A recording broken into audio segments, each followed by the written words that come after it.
नमो नमः। इदानीम् एकवारं परिचयपुस्तके किं किं पठितम् इति शीघ्रमेव पुनस्मरणं कुर्मः।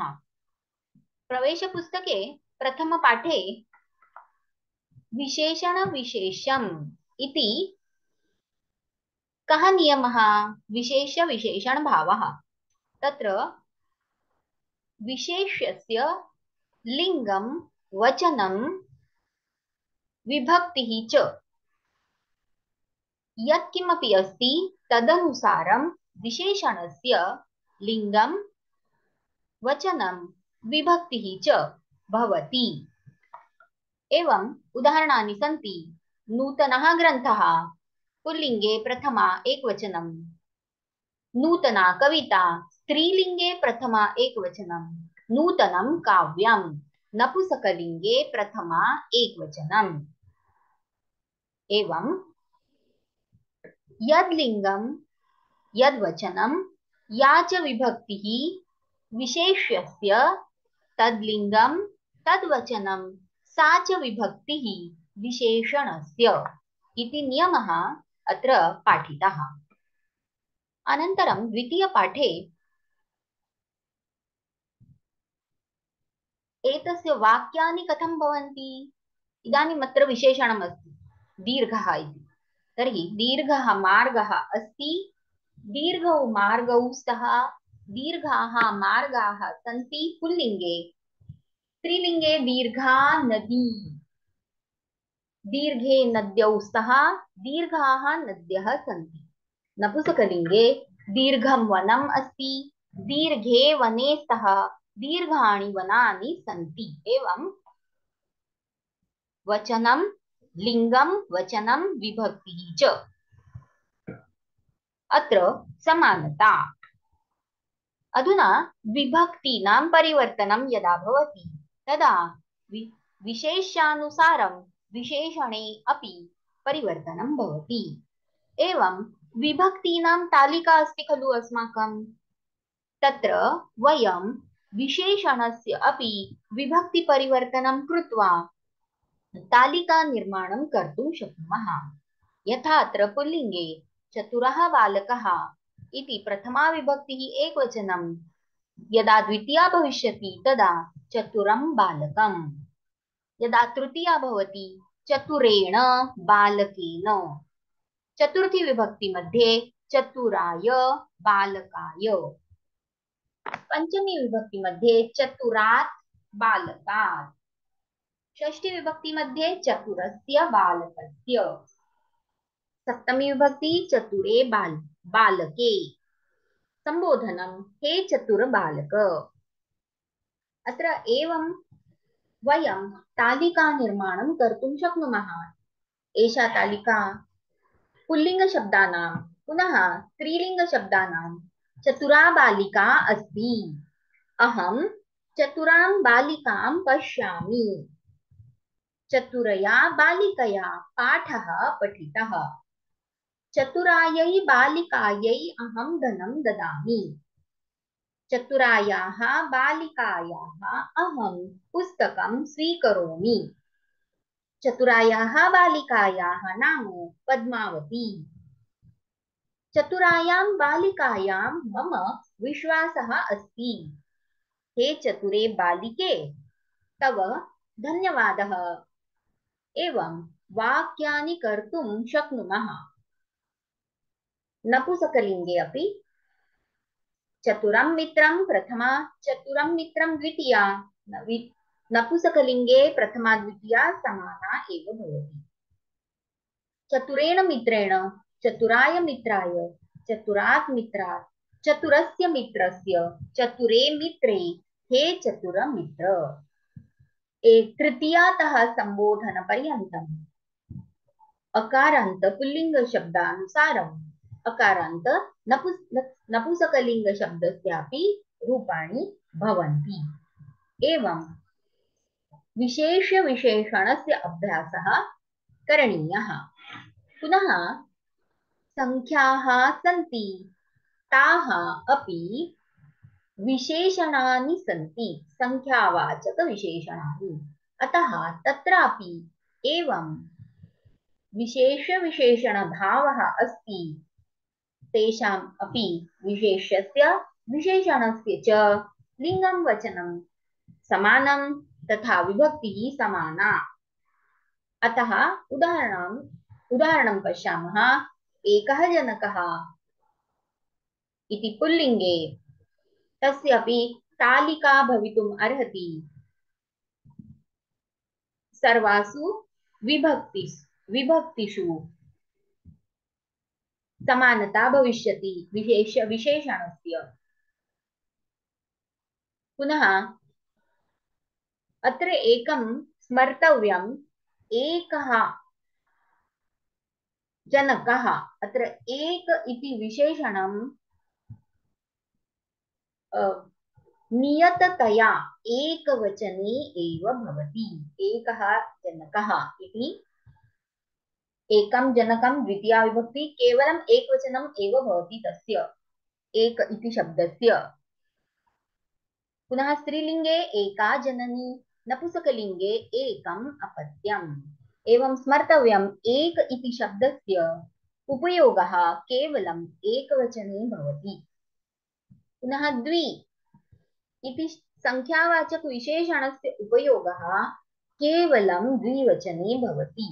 अतः अत्र द्वौ जनकौ इति पुल्लिङ्गे, द्वे जनन्यौ इति स्त्रीलिङ्गे, द्वे अपत्ये इति नपुंसकलिङ्गे रूपाणि भवन्ति। त्रयः, इदानीं त्रितः अग्रे सर्वाः संख्याः केवलं बहुवचने सन्ति, अतः एतेषां केवलं बहुवचनं भवति। त्रयः जनकाः, तिस्रः जनन्यः, तिस्रः नद्यः, तिस्रः महिलाः, एवं त्रीणि अपत्यानि, त्रीणि मित्राणि, त्रीणि केन्द्राणि, एवं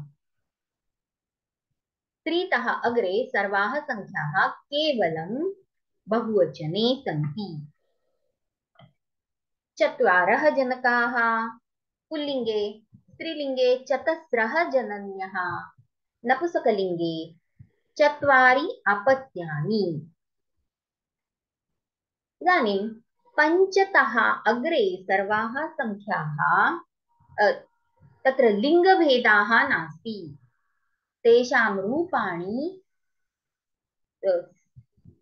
रूपाणि सन्ति, तत्र लिङ्गभेदः न भवति। इत्युक्ते पञ्चविद्यालयाः, पञ्चमहिलाः, पञ्चमित्राणि, तत्र महिलाः पुरुषाः मित्राणि, अत्र लिङ्गभेदः अस्ति, विशेषस्य लिङ्गभेदः अस्ति, किन्तु पञ्च इति विशेषणस्य संख्यावाचक विशेषणस्य पञ्चतः अग्रे संख्याः सन्ति, तेषां लिङ्गभेदः नास्ति।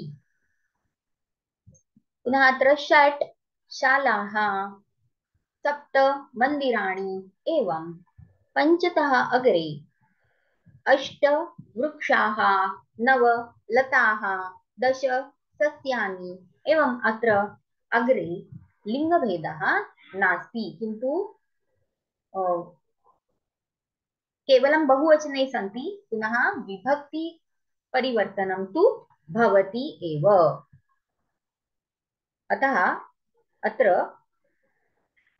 10 सस्यानि, 10 सस्यानि, 10 सस्यैः, 10 सस्येभ्यः, 10 सस्येभ्यः, 10 सस्यानां, 10 सस्येषु, एवं अत्र रूपाणि सन्ति, विभक्तिरूपाणि भवन्ति, सर्वाणि केवलं बहुवचने सन्ति। एवं संख्यावाचकविशेषणानाम् उपयोगः भवति। परिचयस्य तृतीयपाठे पूरणप्रत्ययान्ताः। पूरणप्रत्ययान्ताः अपि विशेषणानि सन्ति। अत्र पूरणप्रत्ययः इत्युक्ते किं? संख्यावाचकविशेषणं संख्यां दर्शयति, किन्तु पूरणप्रत्ययान्तविशेषणं क्रमं दर्शयति। आवली अस्ति, तत्र क्रमः अस्ति, एकः इति संख्या अस्ति, किन्तु प्रथमः इति आवली मध्ये तस्य स्थानं कुत्र अस्ति इति दर्शयति, अतः क्रमं दर्शयति। पूर्णप्रत्ययान्तः शब्दः क्रमवाचकः अस्ति। पूर्णप्रत्ययान्त शब्दः नाम क्रमवाचकविशेषणम् इति। अत्रापि विशेषविशेषणभावः अस्ति। अतः विशेष्यस्य लिङ्गं वचनं विभक्तिः च यथा अस्ति तथा विशेषणस्य लिङ्गं वचनं विभक्तिः च भवति। अतः पुल्लिङ्गे प्रथमः अध्यक्षः, स्त्रीलिङ्गे प्रथमा अध्यक्षा, नपुंसकलिङ्गे प्रथमं राज्यं। पुनः अत्र विभक्तिपरिवर्तनं भवति। यथा अत्र पुल्लिङ्गे प्रथमम् अध्यक्षं प्रथमेन अध्यक्षेन, प्रथमाय अध्यक्षाय, प्रथमात् अध्यक्षात्, प्रथमस्य अध्यक्षस्य, प्रथमे अध्यक्षे एवं रूपाणि भवन्ति। इदानीं चित् तथा चन अव्ययानि सन्ति। एतेषां प्रयोगः सर्वनामपदानां पुरतः अग्रे भवति। यथा किम् इति सर्वनाम अस्ति, तस्य अग्रे चित् अथवा चन इति अव्ययानाम् उपयोगः भवति। तेन पुल्लिङ्गे तत्र सन्धि भवति, अतः कश्चित् अध्यक्षः इति पुल्लिङ्गे रूपं भवति। पुनः अत्रापि सर्वनामपदानि तथा नामपदानि यत्र सन्ति तेषां मध्ये लिङ्गं वचनं विभक्तिः च एतेषु समानता भवति। अतः कश्चित् अध्यक्षः इति प्रथमा, कञ्चित् अध्यक्षम् इति द्वितीया, केनचित् अध्यक्षेन, कस्मैचित् अध्यक्षाय, कस्माच्चित् अध्यक्षात्, कस्यचित् अध्यक्षस्य, कस्मिंश्चित् अध्यक्षे एवं विभक्तिभेदः भवति। पुनः स्त्रीलिङ्गे वाक्यानि कथं सन्ति?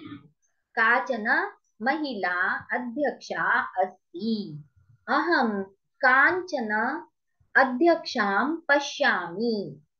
अहं कयाचन अध्यक्षया सह वदामि। अहं कस्यैचन अध्यक्षायै धनं ददामि। अहं कस्याश्चन अध्यक्षायाः पुस्तकं स्वीकरोमि। अहं कस्याश्चन अध्यक्षायाः नाम उद्घोषयामि। कस्याञ्चन अध्यक्षायां मम विश्वासः अस्ति। एवं वयं वाक्यानि वक्तुं शक्नुमः। पुनः नपुंसकलिङ्गे किञ्चन राज्यं, प्रथमा द्वितीया किञ्चन राज्यं, तृतीया केनचन राज्येन, चतुर्थी कस्मैचन राज्याय, पंचमी कस्माच्चन राज्यात्, षष्ठी कस्यचन राज्यस्य, सप्तमी कस्मिंश्चन राज्ये। कस्मिंश्चन राज्ये जनाः संस्कृतं वदन्ति। एवं वाक्यं भवितुम् अर्हति इति अत्र दर्शितमस्ति। इदानीम् अष्टमपाठे पुनः सर्वनाम नाम सम्बन्धः दर्शितः अस्ति। यथा तत्र विशेष्य-विशेषण भावः अस्ति तथा नाम सर्वनाम भावः अस्ति। तत्र लिङ्गं च वचनं च विभक्तिः च एतेषु समानता भवति। अतः अत्र वाक्यं भवति सः मार्गः अस्ति। मार्गः पुल्लिङ्गे, अतः तत्सर्वनाम पुल्लिङ्गे सः मार्गः अस्ति। तौ मार्गौ स्तः, ते मार्गाः सन्ति। स्त्रीलिङ्गे सा नदी, यतः नदी स्त्रीलिङ्गे, सा इति सर्वनाम अपि स्त्रीलिङ्गे। सा नदी अस्ति, ते नद्यौ स्तः, ताः नद्यः सन्ति। नपुंसकलिङ्गे तत् वनम् अस्ति, ते वने स्तः, तानि वनानि सन्ति। एवं सर्वनाम नाम सम्बन्धे अपि लिङ्गं च वचनं च विभक्तिः च एतेषु समानता भवति। तेन वयं तत्रापि तालिका निर्माणं कर्तुं शक्नुमः। कथम्? अस्माकं विभक्तीनां तालिका अस्ति खलु, तत्र नामपदानि सन्ति, तत्रैव सर्वनामपदानाम् अपि योजना करणीया। तेन अस्माकं तालिका एवं भवति। सः बालकः, तौ बालकौ, ते बालकाः प्रथमा, तं बालकं, तौ बालकौ, तान् बालकान् द्वितीया, तेन बालकेन, ताभ्यां बालकाभ्यां, तैः बालकैः तृतीया, तस्मै बालकाय, ताभ्यां बालकाभ्यां, तेभ्यः बालकेभ्यः चतुर्थी, तस्मात् बालकात्, ताभ्यां बालकाभ्यां, तेभ्यः बालकेभ्यः पञ्चमी, तस्य बालकस्य, तयोः बालकयोः, तेषां बालकानां षष्ठी, तस्मिन् बालके, तयोः बालकयोः, तेषु बालकेषु सप्तमी। एवम् अस्माकं तालिका भवति, अस्माकम् अपि अभ्यासः भवति। स्त्रीलिङ्गे सा बालिका अस्ति, तां बालिकाम् अहं पश्यामि, तया बालिकया सह अहं खेलामि, तस्यै बालिकायै अहं पुष्पं ददामि, तस्याः बालिकायाः अहं जलं स्वीकरोमि, तस्याः बालिकायाः नाम कुमुदवती, तस्यां बालिकायां मम विश्वासः अस्ति। एवं वाक्यानि कर्तुं शक्नुमः। पुनः यथा पुल्लिङ्गे अस्ति तथा नपुंसकलिङ्गे अपि एतानि रूपाणि भवन्ति। एतत् मित्रम्, एते मित्रे, एतानि मित्राणि प्रथमा तथा द्वितीया अपि एतत् मित्रम्, एते मित्रे, एतानि मित्राणि। एतेन मित्रेण सह अहं चित्रपटं पश्यामि, एतस्मै मित्राय अहं पुस्तकं ददामि, एतस्मात् मित्रात् अहं पुस्तिकां प्राप्नोमि, एतस्य मित्रस्य नाम आनन्दः, एतस्मिन् मित्रे मम विश्वासः अस्ति। हे चतुरमित्र, अद्य किं कुर्मः? पश्यन्तु, एवं वाक्यानि भवन्ति। एषः अभ्यासः अस्माकं परिचयपुस्तके अस्ति।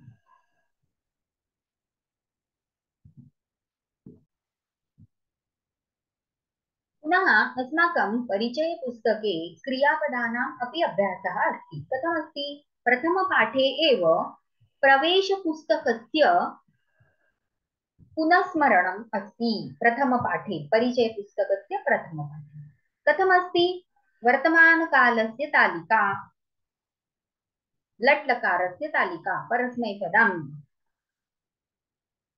यथा अत्र अस्ति, सः बालकः पठति, तौ बालकौ पठतः, ते बालकाः पठन्ति, त्वं पठसि, युवां पठतः, यूयं पठत, अहं पठामि, आवां पठावः, वयं पठामः इति लट्लकारस्य। अधुना आत्मनेपदस्य तालिका। एषः बालकः वन्दते, एतौ बालकौ वन्देते, एते बालकाः वन्दन्ते, त्वं वन्दसे, युवां वन्देथे, यूयं वन्दध्वे, अहं वन्दे, आवां वन्दावहे, वयं वन्दामहे इति लट्लकारस्य आत्मनेपदस्य तालिका। अनन्तरं ग्लुट् लकारः, भविष्यत्कालः। अधुना रूपाणि कथं सन्ति? सः बालकः पठिष्यति, तौ बालकौ पठिष्यतः, ते बालकाः पठिष्यन्ति, त्वं पठिष्यसि, युवां पठिष्यतः, यूयं पठिष्यथ, अहं पठिष्यामि, आवां पठिष्यावः, वयं पठिष्यामः इति परस्मैपदम्। आत्मनेपदं पुनः एषा बालिका वन्दिष्यते, एते बालिके वन्दिष्येते, एताः बालिकाः वन्दिष्यन्ते, त्वं वन्दिष्यसे, युवां वन्दिष्येथे, यूयं वन्दिष्यध्वे, अहं वन्दिष्ये, आवां वन्दिष्यावहे, वयं वन्दिष्यामहे। क्षम्यताम्।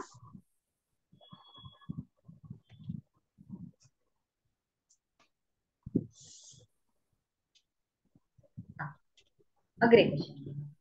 अनन्तरम् अस्ति भूतकालः, लङ्लकारः। तत्र रूपाणि कथं भवति? तत् अपत्यम् अपठत्, ते अपत्ये अपठताम्, तानि अपत्यानि अपठत् अपठन्, त्वम् अपठः, युवाम् अपठतम्, यूयम् अपठत, अहम् अपठम्, आवाम अपठाव, वयम अपठाम। एवं लङ्लकारस्य परस्मैपदस्य तालिका, पुनः आत्मनेपदस्य तालिका। एषः बालकः अवन्दत, एतौ बालकौ अवन्देताम्, एते बालकाः अवन्दन्त, त्वम् अवन्दथाः, युवाम् अवन्देथाम्, यूयम् अवन्दध्वम्, अहम् अवन्दे, आवाम् अवन्दावहि, वयम् अवन्दामहि। अनन्तरं प्रेरणार्थकः, प्रार्थना दर्शकः, आज्ञार्थः, आदेशार्थकः वा लोट् लकारः। परस्मैपदं भवान् पठतु, भवन्तौ पठतां, भवन्तः पठन्तु, त्वं पठ, युवां पठतं, यूयं पठत, अहं पठामि, आवां पठाव, वयं पठाम। अत्र परस्मैपदस्य तालिका। लोट् लकारे उत्तमपुरुषे अनुमतिं प्रष्टुम् उपयोगः भवति। अहं पठामि, आवां पठाव, वयं पठाम इति। आत्मनेपदस्य लोट् लकारः। भवती वन्दतां, भवत्यौ वन्देतां, भवत्यः वन्दन्तां, त्वं वन्दस्व, युवां वन्देथां, यूयं वन्दध्वम्, अहं वन्दै, आवां वन्दावहै, वयं वन्दामहे।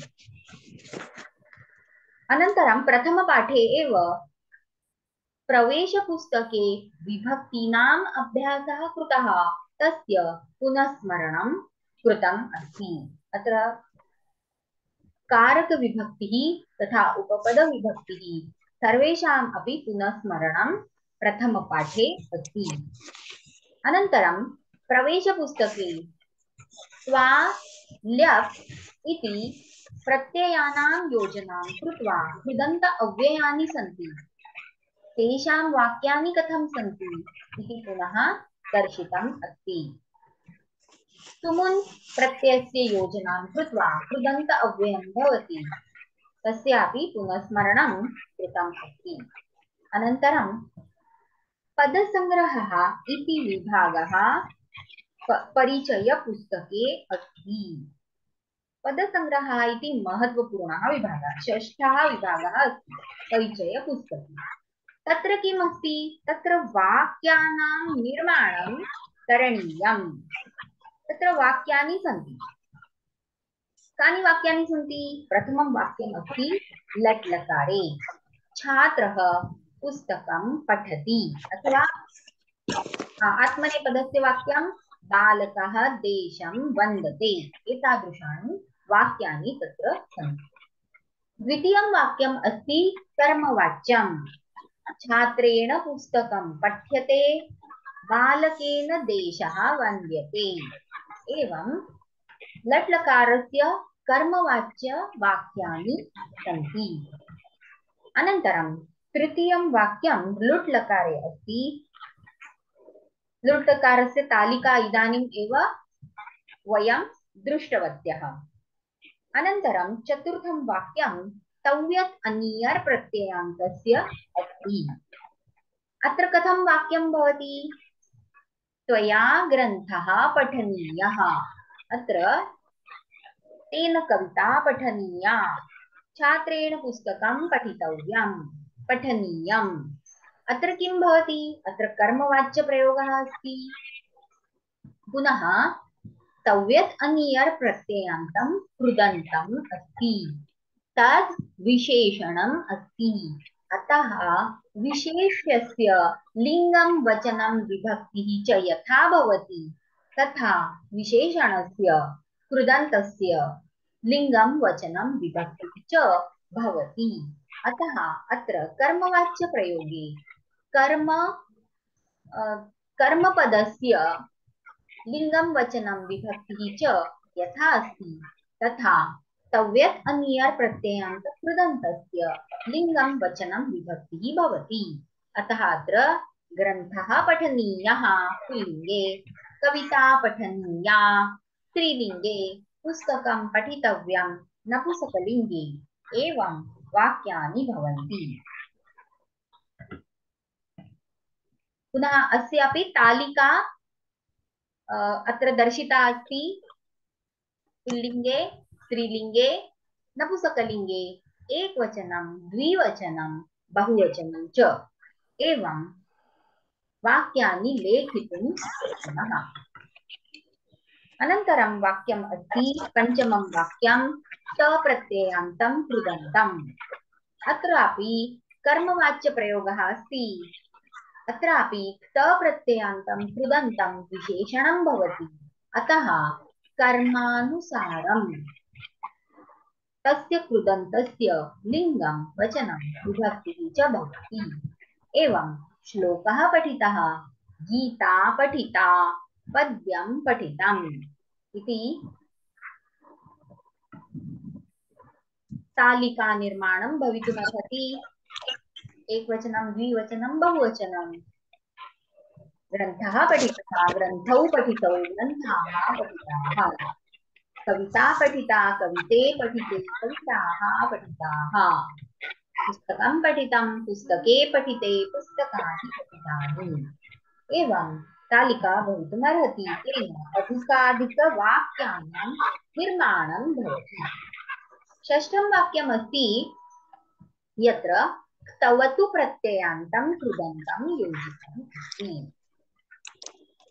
तवतु प्रत्ययान्तं कृदन्तं कर्तृवाच्य प्रयोगे भवति, कर्तृवाच्ये अस्ति।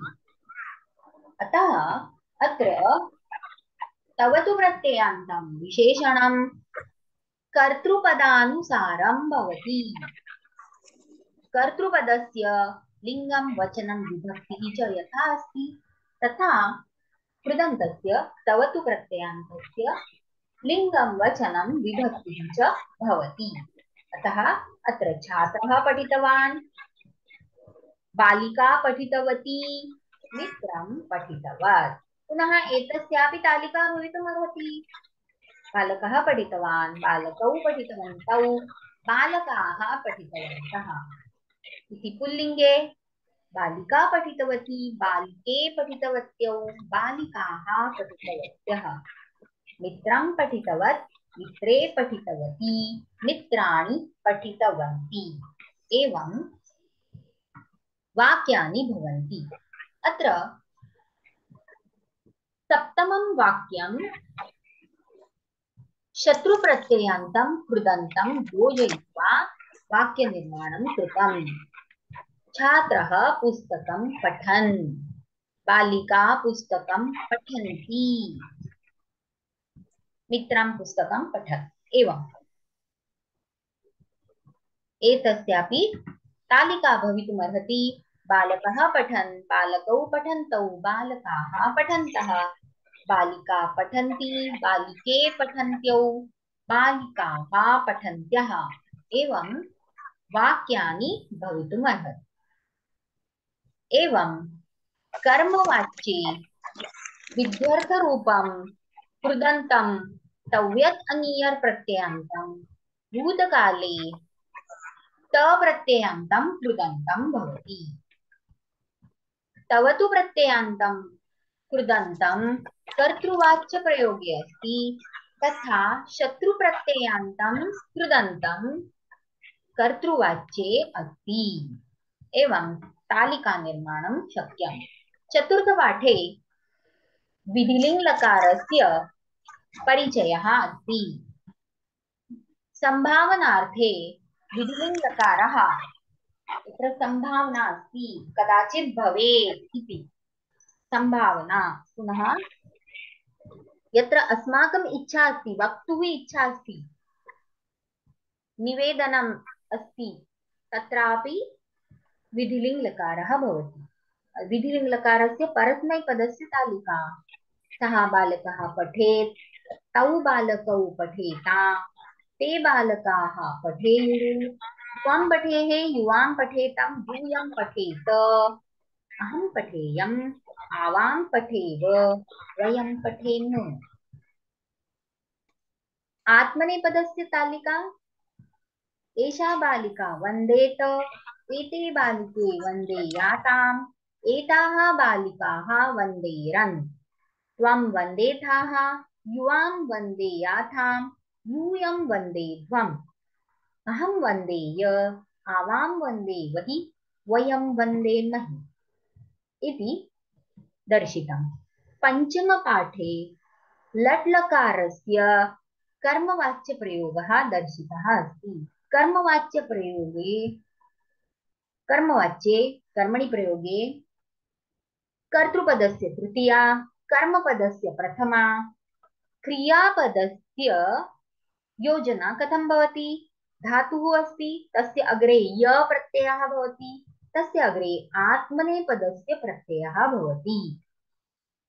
एतस्य योजना कर्मपदस्य पुरुषः तथा वचनम् एतस्य अनुसरणं करोति। एवं छात्रेण पुस्तकं पठ्यते, बालकेन देशः वन्द्यते इति। अधुना कर्मवाच्यस्य कर्मणि प्रयोगस्य अपि तालिका भवितुमर्हति। एवं बालकेन ग्रन्थः पठ्यते, बालकेन ग्रन्थौ पठ्येते, बालकेन ग्रन्थाः पठ्यन्ते इति प्रथमपुरुषस्य वाक्यानि। इदानीं ग्रन्थः अस्ति, ग्रन्थम् उद्दिश्य वक्ता वदति देवेन त्वं पठ्यसे, देवेन युवां पठ्येते, देवेन यूयं पठ्यते। इदानीं पुस्तकं स्वयं वदति देवेन अहं पठ्ये, देवेन आवां पठ्यामहे, देवेन वयं पठ्यामहे। एवं वाक्यानि भवितुम् अर्हन्ति। पुनः आत्मनेपदस्य अपि कर्मवाच्यं भवितुमर्हति, कर्मणि प्रयोगः भवति। एवम् आत्मनेपदस्यापि तालिका तत्र भवति। पुनः लट् लकारस्य तालिकां तु वयं जानीमः। एवं षष्ठे पाठे तप्रत्ययानाम् उपयोगः कथमस्ति इति दर्शितम्। एतस्य पुनः स्मरणं कृतम् अस्ति। तप्रत्ययानां योजना, पुनः तवतु प्रत्ययानां योजना। तप्रत्ययानां योजना कर्मवाच्ये, तवतु प्रत्ययानां योजना कर्तृवाच्ये भवति।